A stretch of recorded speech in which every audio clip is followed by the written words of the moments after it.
Good evening. Welcome to Inside City Hall for Tuesday, October 14th, 2025. I'm Errol Lewis. President Donald Trump again inserted himself into the race for mayor today, railing against Democratic nominee Zohran Mamdani and threatening to withhold funding and send troops to New York if Mamdani should win. Our Bobby Cuza joins me now with tonight's top story. Good evening, Bobby. Good evening, Errol. And we have heard this sort of thing from President Trump before. Today it sounded maybe a little bit more definitive than it had in the past, that he would send troops and withhold funding from New York, sort of affirming this idea that a Mamdani mayoralty would give him an opening to come after New Yorkers. I'm not going to send a lot of money to New York. President Donald Trump renewed his threats against New York City on Tuesday, suggesting federal troops could be deployed here, as in Chicago and Washington, if Zohran Mamdani is elected mayor. We're not going to ruin one of our great cities because we'll make that great. We will clean up the crime in about 30 days. Took 12 days to do Washington, D.C., so New York is bigger. The Trump administration has already tried to withhold funding from New York, including $18 billion for transit projects, but his latest comments were tied directly to Mamdani. He called the Democratic Socialist a communist who hates police and Jewish people. I was always very generous with New York, even when you had opposition there, but I was always very generous. But I wouldn't be generous to a communist, a guy that's going to take the money and throw it out the window, because you're talking about hundreds of billions of dollars. And we're not going to let somebody get into office and squander the taxpayer money from this country. President Trump has called me many things. At an event in Brooklyn where he was endorsed by black clergy leaders, Mamdani said Trump can be held to account through the courts. We will continue to receive funding from the federal government, and it's not because of President Trump's generosity. That's because it is the law. And just because he utters something does not make it the law. Well, I'll fight like hell to make sure that doesn't happen. Governor Kathy Hochul also reacted to Trump's remarks after a funding announcement in Mamdani's Queens Assembly District, where they appeared together for the first time since Hochul endorsed him. Former Governor Andrew Cuomo, at an unrelated event announcing an affordable housing action plan, suggested mainstream Democrats like Hochul are feeling pressure from the Democratic Socialists of America. They are formidable, and they are frightening to Democrats in a primary. Republican candidate Curtis Sliwa, who was talking subway crime Tuesday and opened a new campaign office in Floral Park in eastern Queens, downplayed Trump's remarks as more of the same. I'm not focused on that. I've got 21 days left to get out the vote. That's what's going to determine who the next mayor is. Governor Kathy Hochul, although she was sort of talking tough about Trump, she also made some remarks that were kind of a little softer. She said if it comes to this, she'll have some conversations with Trump. She'll point out it's detrimental to his properties, his business interests, his friends here in the city, and a whole way of life that perhaps someday he'll even come back to. So that was sort of interesting from her. Also wanted to mention there were some comments today from the House Speaker, Mike Johnson, in D.C. today, where he brought up Mamdani. He said Mamdani is the reason that Chuck Schumer is shutting down the government, because he said basically these mainstream Democrats are afraid of being primaried from these Democrats on the left. So we see him really beginning to enter the national conversation. It's astounding how these sort of out-of-state Republicans are instructing the country about what's going on in politics here. That doesn't bear any relationship to what we've seen or been reporting, right? Yeah, well, I mean, and it's funny to hear Mike Johnson make those comments. It kind of echoes what the same thing Andrew Cuomo is saying, which is that these mainstream Democrats are being forced to the left by these DSA members because they're afraid that in a Democratic primary, they could, send some more left-leaning challengers at them. So who knows if that could come to pass? I mean, there has been speculation that somebody like Cuza, who's a council member in Brooklyn, could primary Hakeem Jeffries, which he has kind of batted down. But something like that is not totally out of the realm of possibility. Okay, and we shouldn't let this pass without noting that, the kind of threat to attack the city, to send in troops to deprive New Yorkers of money is really not befitting of the head of the country.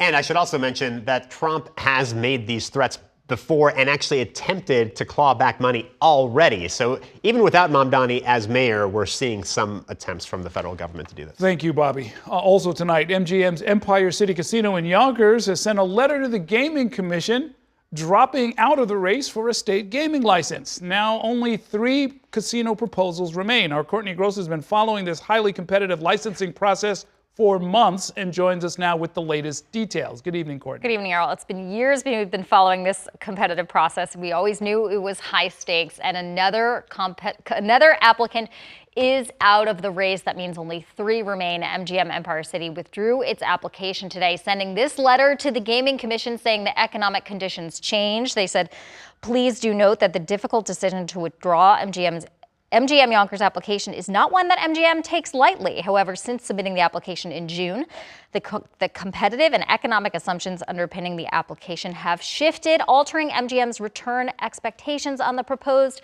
$2.3 billion investment. Obviously, there were a lot of competition in the beginning of this years ago. There were about 12 applicants that were trying to get one of 3 state gaming licenses up for grabs.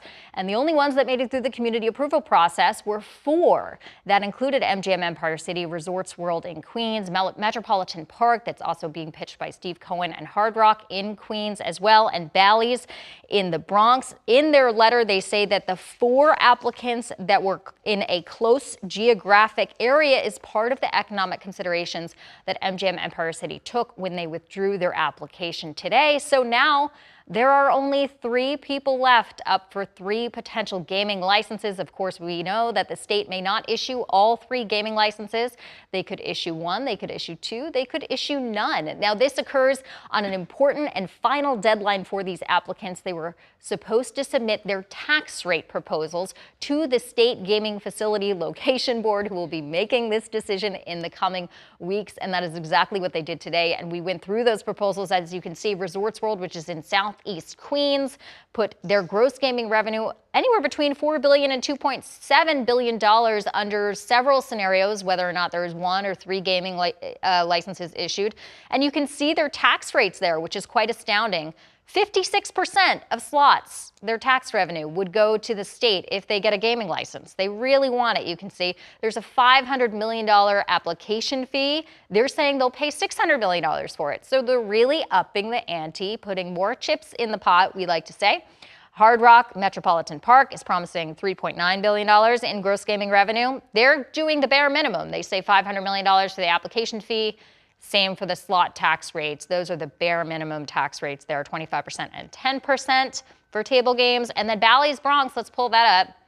Well, it was mostly redacted, actually. They did not want to tell us what they were proposing. They just told us they would have $1 billion in gross gaming revenue. And Errol, I did get on the phone with Soo Kim, the chairman of Bally's Bronx, to get a reaction on all of today's events and to see if he would give us those numbers. He would not give us the numbers, unfortunately, and he said that they are just focused on their application and would not necessarily weigh in on all of the twists and turns in this competition. His application in particular has had a huge focus, and there's even calls for an investigation into MGM dropping out because they think it helps Bally's, and we know that the Trump organization will get some cash, $115 million, because they used to run that golf course in the Bronx. So, oh, very interesting. The MGM proposal, I mean, the notion that gaming within New York City might cannibalize each other's success is really one of the criticisms that some of these proposals had, right? Yeah, I mean, I think we were talking about this all along, is when you look at the map of where those, at least the 4 proposals that got through this community process, where they remained, and you could see they were basically all along like the Van Wyck into 87. You literally could almost take one highway over the Whitestone. I mean, I know they're depth-driven highways, but it's one direction, and they would all be very close together. And the whole point of this is to get billions of dollars in revenue to the state for education and for transportation. That's the reason why we're getting these casinos and these gaming licenses will be potentially issued. So if they all cannibalize each other, then we get less tax revenue and less money for our school kids and less money for our subway trains. If someone was to investigate this Bally's proposal, who would do the investigation? That is a great question. I would think that it would be up to some sort of attorney general, but I don't know, and who knows if an investigation will actually occur. I don't know if the Gaming Commission will take up that suggestion by the Yonkers mayor, but there are a lot of people who are raising some questions about the fact that the Trump organization will profit should Bally's get a casino license. Okay, thanks very much, Courtney. We're going to take a short break now. When we come back, we'll focus on East New York in Brooklyn to talk about the issues most important to voters in that community. Later on tonight, we'll turn to the race for city controller. The Republican candidate, Peter Kafalis, and independent Ishmael Malave Perez both will join me in studio to talk about their campaigns. Stay with us.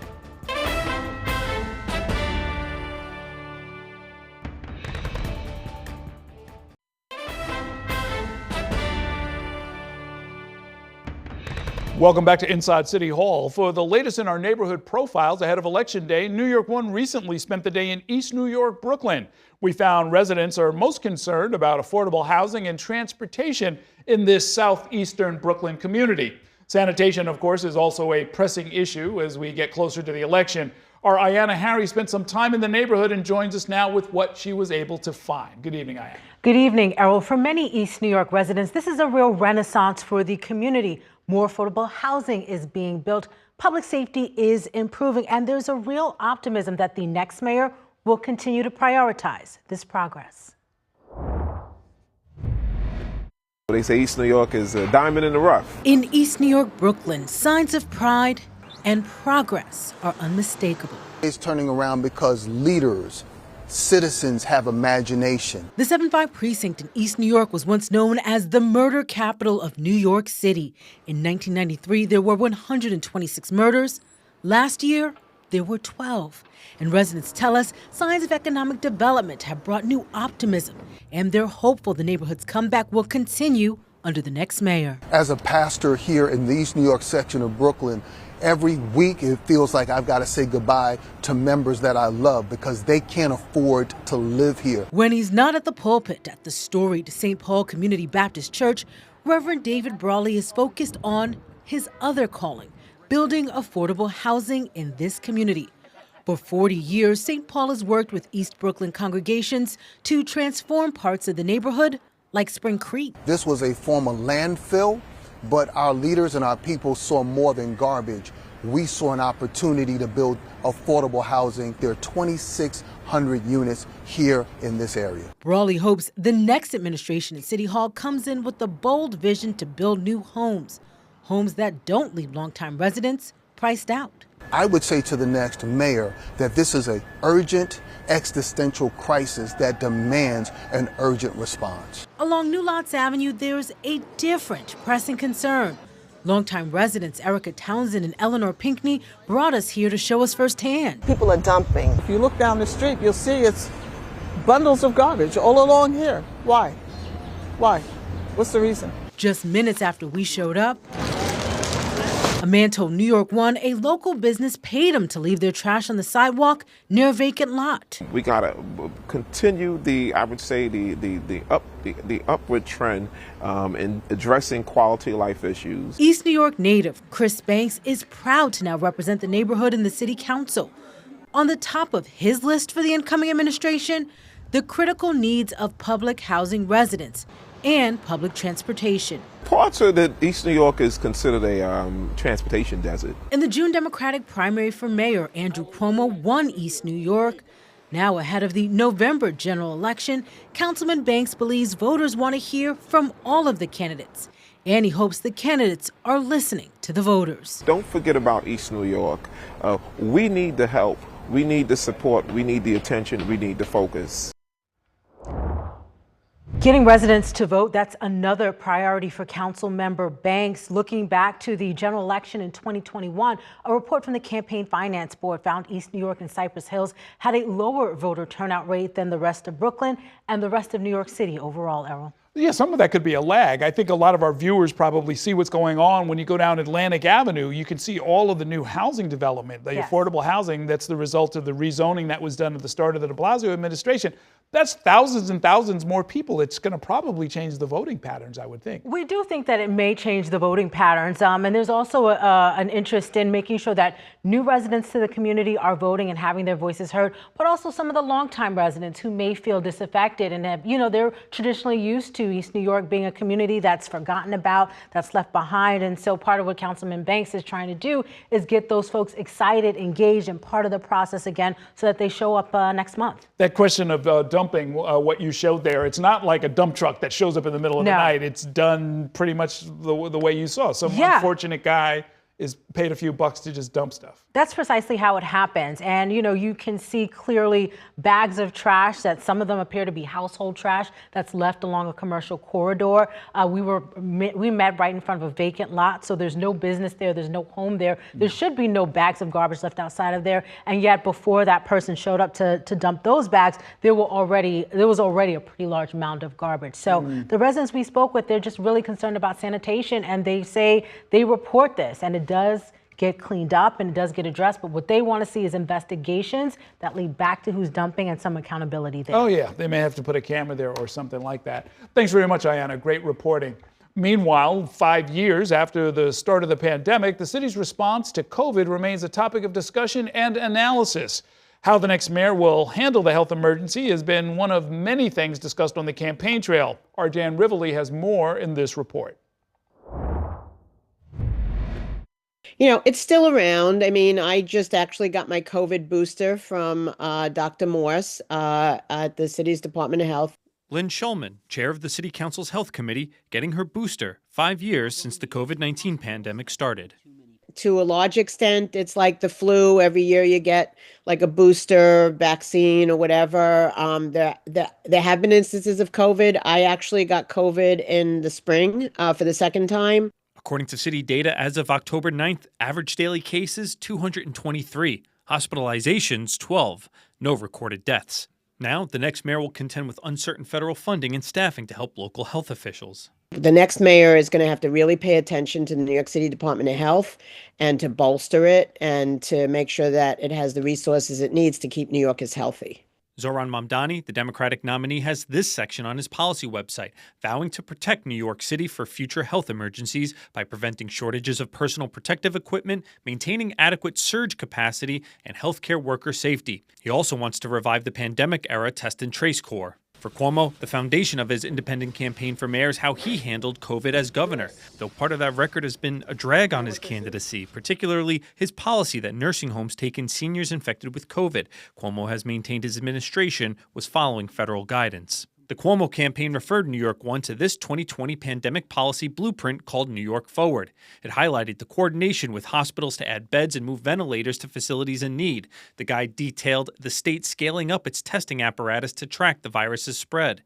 Cuomo's campaign said in a statement that the former governor has the experience to implement it for the next public health crisis. This is yet one more reason why the mayor's office isn't a place for on-the-job training.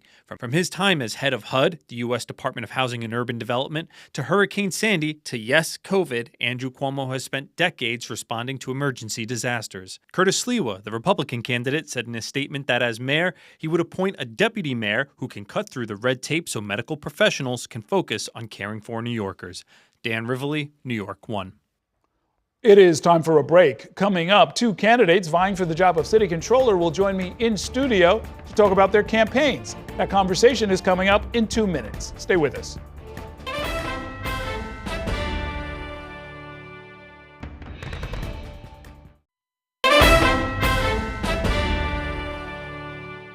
Welcome back to Inside City Hall. Early voting begins on Saturday, October 25th, and with Election Day not far behind on Tuesday, November 4th, you should make sure to check out the exact times your voting booths will be open. It's all on the Board of Elections website. Now, while the race for mayor is top of mind for most voters, there are other key races that will be on your ballot. Last week, we brought you a conversation between some of the candidates for public advocate. Tonight, we were set to hold a debate for city controller. It was set up under guidelines determined by the city's campaign finance board months ago. However, not enough candidates met those requirements to hold an official debate. Instead, New York One invited all of the candidates this evening to a conversation about their campaigns. The Democratic nominee for city controller, Mark Levine, declined to participate, but the two other candidates on the ballot are here tonight to discuss the key issues that are top of mind for voters. Peter Kafalis is the Republican nominee for city controller. Ishmael Malave Perez is running as an independent candidate on the Unity Party line. Welcome to both of you. Thanks for coming in. Thank you for having us. Let's talk a little bit broadly, I guess, as one of the only three citywide elected officials. The controller is expected to be a check on the mayor. That's really kind of written into the powers as described in the city charter. If you had been in office over the last 4 years, how would you have stood up to a policy or an action by Mayor Adams that you disagreed with? Great question, and thank you for having me. I would basically, the first thing is no bid contracts, no more. Because he likes to say, and there's other mayors who've done it, it's an emergency, it's an emergency. We have a lot of emergencies here in New York, but when you put a no bid contract, you're not going through the bidding process where, 5 or 6, 10 companies, depending on the project, get to put their qualifications, their capacities, and what they'll do the project for. So they might give it to you, but I would have done it for 20 million less or 200 million, depending on the project. So the first thing is no more no bid contracts, and I would say more investigation into all city contracts has to be done because we know there's a lot of fraud, waste, and incompetence, and it's all troubling. Okay. Well, first of all, thank you for having me also. One of the things that I would do is utilize the charter mandate behind the comptroller's office. I would utilize the budget unit and the audit unit to make sure that we identify any waste. One of the things that I would do is utilize the Corporation Counsel and the powers behind the comptroller's office. There is a legal unit in the comptroller's office, and I would utilize the staff to identify a real solution to the problem and present it to the city council in order to stop the mayor from... So if you'd had those powers over the last 4 years, is there something where you would have taken action if you had been the comptroller? Well, there's a couple of issues that, yes, I would have taken action. Some of the spending that was rampant behind COVID, I would have put together a team of individuals to monitor the expenses that were going on in the city government. Also, what's happened here with the migrant situation. It's basically like giving the comptroller a blank checkbook. Like my colleague said here, no big contracts is basically giving the authority to the mayor and like giving them a blank checkbook. Let me move to a different power. The comptroller is required under the charter to audit every city agency over the course of 4 years. If elected, what agency would you look at? In other words, where do you think there might be some fiscal or performance issues that you would look into as comptroller? Well, the Board of Education. I'd start there. The Board of Education is well over $38 to $36 billion allocated in this budget. It's close to half of the budget if you look at it, and there's mismanagement that goes on. And I would make sure that the monies that we identify, any mismanagement is fixed, bottom line. One of the things that I want to bring to the city is full transparency. So I have a monetary applications portal that I want to implement at the citywide level so that all of the agencies are required to report in real time, utilizing an AI digital twin so that we can see something that's blocked by blockchain, and you can't fudge that. And that's one of the things that I want to bring to a forth. Okay. So I think the biggest problem is for going back at least the last 12 years, the city's been run poorly. And I feel that those who are in government own it. And to answer your question directly, I made 2 promises on the campaign trail. I'm on record for saying it. The first audit I will do is not necessarily an agency, but it's former First Lady Charlene McRae and former Mayor Bill de Blasio, Mental Thrive. That was over $1 billion spent to a woman who unfortunately does not have any qualifications for mental health or any kind of medical degree like that.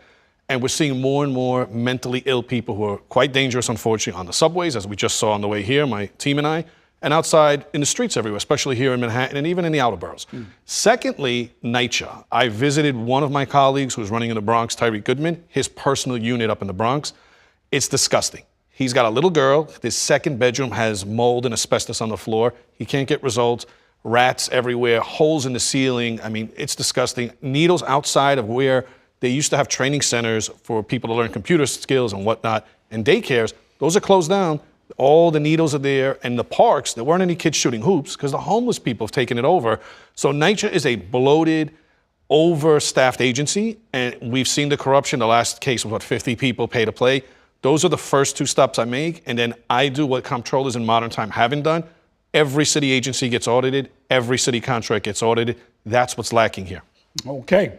I want to talk about the investment side of the office for a minute. Recent controllers have been actively, or I should say activist investors on climate, on other issues. Do you intend to keep leading those kind of activist strategies? What policies would you either continue or maybe change compared to where we are now as a city? So I will be the prudent investor to make sure that I safeguard those pension systems.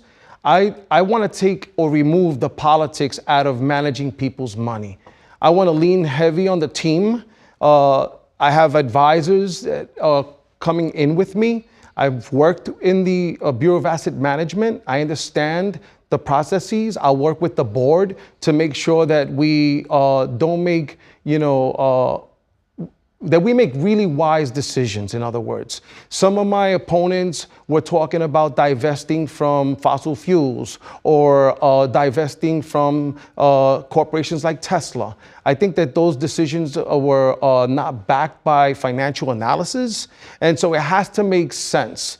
Yes, sometimes you find bad actors, and that's why there are mechanisms in place to protect the pensioners. Well, let me ask you this. You can be an activist investor without divesting, meaning your shares give you a chance to introduce different resolutions. Precisely. To push that corporation in the direction of fighting climate change. Exactly. And so forth. So if you divest from, like, let's say Tesla, then you have no say, right? You have no say at the board level. But you would want to keep the shares in order to have a discussion with management. Say. Exactly. Okay. And how about you? So as the son of a retired school teacher, public school teacher, we gave our life to my community for 31 years. I know how important it is for the police, the firemen, the teachers, the MTA folks who have a pension, and they deserve to get their pension. But there's been a lot of talk lately in recent times about we'll take some of this money here and we'll put it here and we'll bring it back here, or there's a hole in this part of the city, we'll cover it there. I made a pledge not to do that. That's not fair. But as far as divesting from things like that, I'm not 100% sold in this whole new green stuff because it's putting people out of business. It's going to decimate the city. The governor wants to get rid of cars, only electric. Nobody wants them. You can see they're sitting in all these dealers. They're cutting the factories, Ford, Chevy, et cetera, et cetera. So in terms of what you said, we don't want to invest or divest for our politics. And also, I made a pledge to reinvest in Israel because 5% return every year is not a bad return on your investment. If you get an ROI for your MTA, your police, or your fire people, 5% is a respectable return. So I've made a pledge to reinvest in that nation. And as long as you're not on a narco-terrorist or a terrorist country, we should look into any country where, as long as they're not hurting our people or threatening us in some capacity, we should have an open eyes and look into those countries and invest. Let's say a word more about Israel bonds. I think the amount the city's pension funds have invested has dwindled down to about $1 billion. And the current controller, Brad Lander, said that was in order to send a signal that the actions of the Netanyahu government were not acceptable. In other words, a different form of activist intervention, the same way you would with, say, with a corporation. Is that something you would consider, or are you just saying this is just a straight return from a sovereign nation, and that's all that matters? I wouldn't play politics with it, but they're a friendly nation with us. We have a good relationship. Share intelligence, and obviously they're a very smart country for a small country that has a lot of innovative technologies, chemicals, technology, so on and so on. If we have 5%, why play politics? They're not an enemy nation of us. It's not like they're Iran or some other adversary that's threatening us. So I think that's a foolish thing to do, and it's really insulting to a lot of people. Yeah, I would definitely reinvest in Israel bonds. It's the ROI is good for the city. It's good for the pensioners.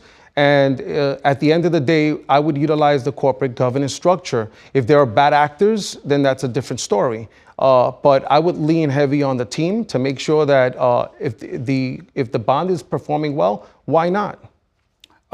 Before we take a break, I wanted to ask you about public safety. The New York City has paid over $750 million in settlements for police misconduct over a 7-year period. That includes over $205 million paid out last year alone. It's the highest annual payout in many years, according to the Legal Aid Society. The current controller wants to make every city agency financially liable for their own lawsuit payouts. The city's hospitals already do that. How would you handle that? Is that something you would want to get a handle on? Would you want the NYPD to take some kind of fiscal responsibility for those settlements? No, I think that the city has a good structure for settling agency lawsuits. And as somebody who's the blue candidate running for city controller, I would make sure that the city police officers get enough training so the lawsuits and things of that nature do not occur. At the end of the day, I think prevention and trying to avoid being sued is the best way to go. At the end of the day, the structure's there. We have a whole entire department and the legal unit inside the comptroller's office. I have firsthand experience having worked with individuals and receiving advice from somebody who used to be chief counsel to the comptroller under the John Liu administration. I think it's a system that works, and the agencies should, I mean, every agency has a corporation counsel. So I think it's a system is working right now. So my answer would be this. I think it should stay the same way it is, but when you have going from de Blasio to Adams to right now, the comptroller is settling them out. So it's almost if you know you go into Walmart and slip, you're going to get an easy 250, 150, whatever it is. And we see those videos on YouTube encouraging people, telling people how to stage an accident. If people know they can create a lawsuit and the comptroller is just going to cut a check, you're just inviting more fraud, and it's hurting us here as taxpayers. So I don't say the system, the way it's structured is. The problem of the people who have been running this city, where it's just our money. So it's a blank check, it's a debit card they're swiping. Who cares? At the end of the day, they're getting benefits, they're getting a salary we're paying for. So they don't take our money, they're not taking our money seriously. It's almost like a joke. So my problem would be, it's not so much that the structure of how we litigate and settle out is broken. The people who've been running the comptroller's office since de Blasio at least, they're the problem. So in this case, how would you change the policies? So I wouldn't say that each uniformed agency like the fire department, the police, has to fend for themselves, right?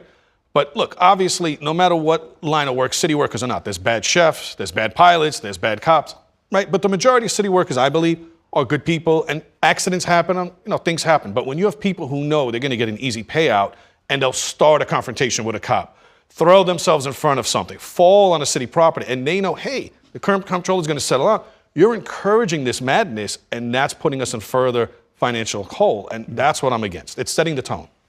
So the city has a mechanism to assure that these settlements are fought, right? So when we get sued, I served as an expert witness on behalf of the Economic Development Corporation. The city staffers are wonderful. New York City employees are the backbone to this city, the city that never sleeps. And I went to bat on behalf of the city. Because of my ability to communicate to a jury of our peers and fight against somebody who was negligent and suing the city, we won our case.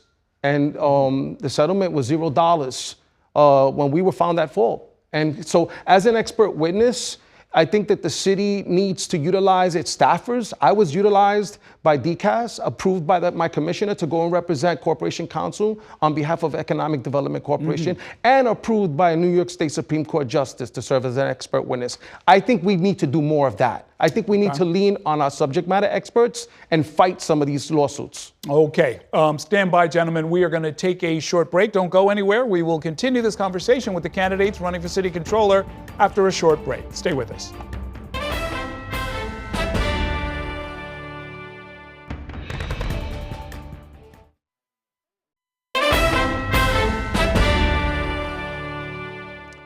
We are back inside City Hall, and I'm once again joined by two of the candidates running for the job of city controller, Republican Peter Kafalis and Independent Ishmael Malave Perez. Gentlemen, let's do a little lightning round here. A lot of my viewers are not familiar with you. They'd like to know a little bit more about you. Have you ever ridden in a self-driving car? No, I never have. And you? Never. I like to drive. There you go. Who are you voting for in the mayoral election? Who are you supporting? My running mate, Curtis Lewa, 200%. Okay. I haven't picked a candidate, but all parties are welcome under my tent when I audit them. Okay. Do you rent or own? I own my own home in Morris Park of the Bronx. I own my own home in Rego Park, born and raised. Okay. Mr. Kafalis, have you ever had a check bounce? Yeah. And you? No. Okay, good for you. I've had a lot stolen too in the mail. What was the last sporting event that you attended? A Yankee game. Okay. Football game in Brazil. Oh, ooh, fancy. You mean real football? Yeah, we call it soccer here. In Maracanã, the big stadium? I've been there, but more in the Nordeste Ceará. Nice. Oh, there you go. Wow. When's the last time you were in a casino and did you win?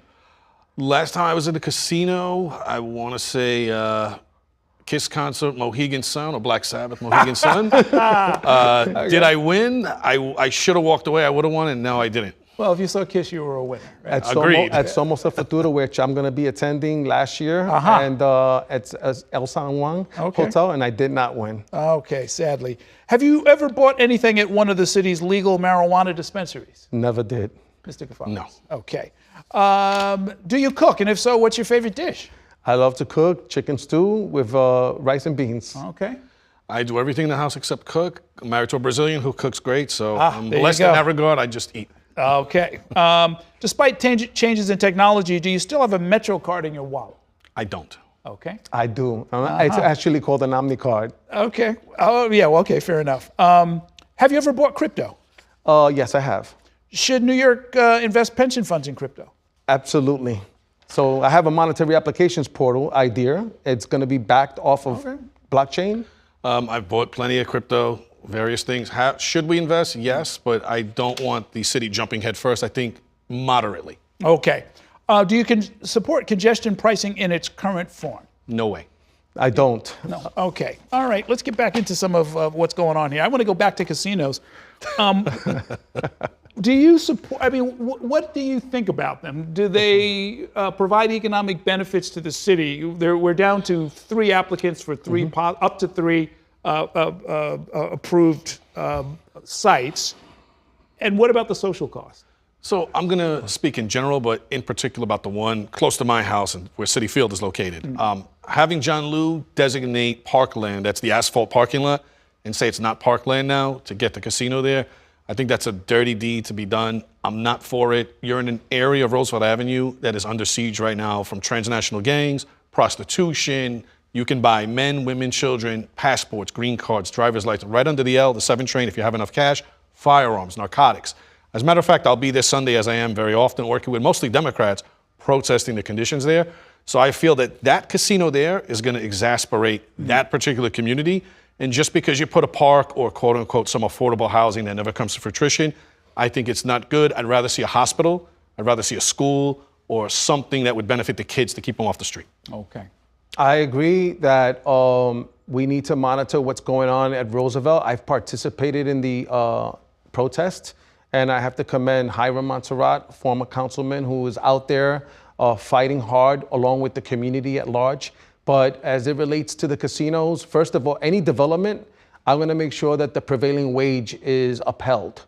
So any of the developers involved, I'm going to be monitoring any of the money that they received from the city for the projects. So that's firsthand as the comptroller to make sure that the labor gets their fair share.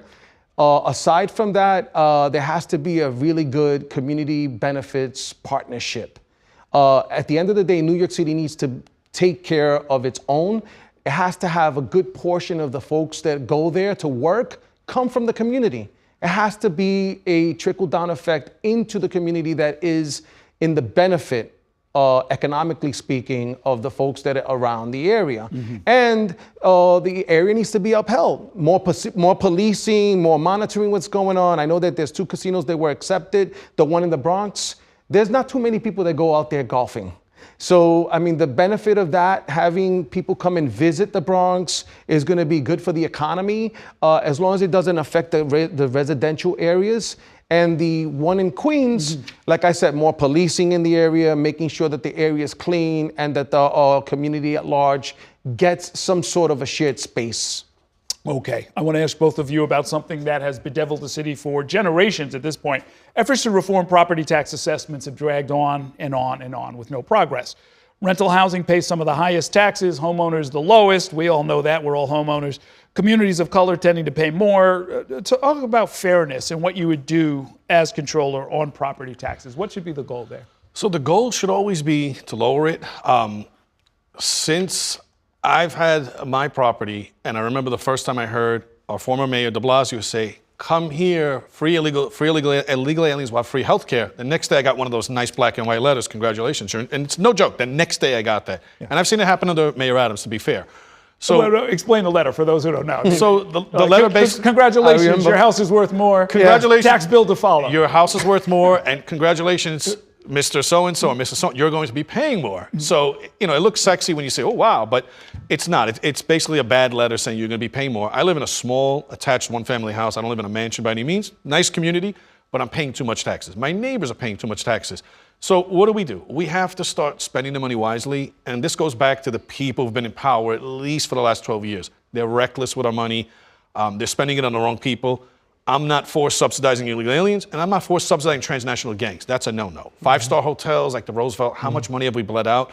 And I really honestly believe that when we do see the real numbers that this and the previous administration spent on everything, our eyes are going to pop out of our head, because if they say it's that much, we damn well know in New York, it's a New York lie, it's going to be 10 times more. So we have to find money in other places and stop spending and wasting money. Because remember, when the city and the state going broke, which they are, we're heading off a fiscal cliff, what's the first thing they do? Oh, you have a lovely house. You get one of those black and white letters. And also a big problem we have coming up that's going to affect colored people, like you said, minorities, the city of yes. It's going to decimate every neighborhood, but it's going to have an effect on those communities, because those real estate developers are going to go in there and buy that property cheaper than they would, say, in a nicer area or a more upscale area, and they're going to push those poor people out. And where do they go? So it's all about the key factor here, affordability, right? Where homeowners are being driven away from their own neighborhoods because the taxes keep going up, but then the services are being cut. So as the comptroller, I'm going to make sure that I identify cost-saving measures to keep taxes down. Yes, we want to bring the taxes down. We don't want them to necessarily go up, right? But New York City's main source of income is taxes. Real estate taxes are how we fund the general budget. So it's $115.9 billion. And the state comptroller's office is already saying that there's a budget gap, and they're calling it $122 billion. So the only way to do it is to make sure that we try to keep the taxes down on property value.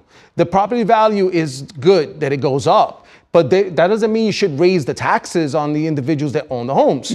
So as comptroller, my monetary applications portal will allow, it's going to be the city's financial map, right? So all things financial will be identified in the map. The monetary applications portal, we could track how Wall Street data performance is doing, if we're making good on that side of town, how real estate taxes are doing. And so we could keep costs down by identifying in real time where agency spending is, and making sure that we save those funds so that we don't raise taxes. Okay, let me ask a different but related housing question. Should the city's pension funds expand their investments in affordable housing? And how would you define affordable, of the kind that pensions should be investing in, while also, of course, getting safe and, if possible, maximized returns for the retirees? So real estate investments are always risky, right? And so we already have mechanisms in place. You just talked about the city of yes. That's an affordable housing mechanism, right, for building more housing. So the governor put $2 billion, the mayor put $1 billion, and there's a difference. There was a $5 billion agreement for the city of yes. Where's that money going to come from? The taxpayer. So the city has mechanism. We already have the HPD, we have HUD, and we have economically targeted investments at the city comptroller's office through the pension systems. And so I would use the tools at hand. Why risk the pensioners' money? Affordable to who?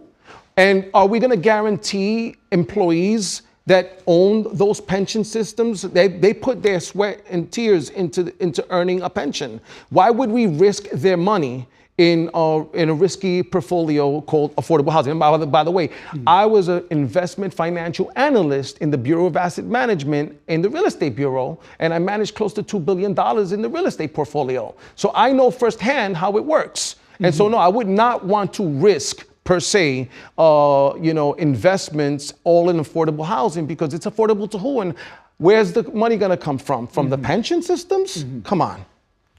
No, absolutely not. And considering that most, if not all, of those people you're talking about, the investors, are donors who've donated to de Blasio and Adams. And it's risky.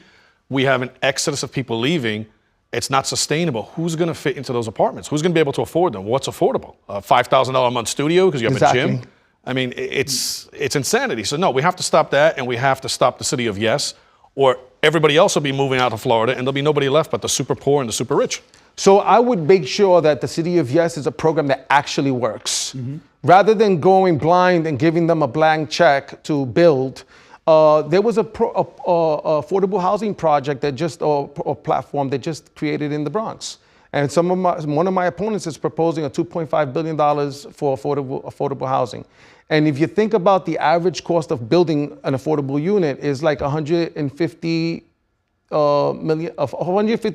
$650,000. There's no way that you could make. First of all, it takes 10 years to complete an affordable housing development project.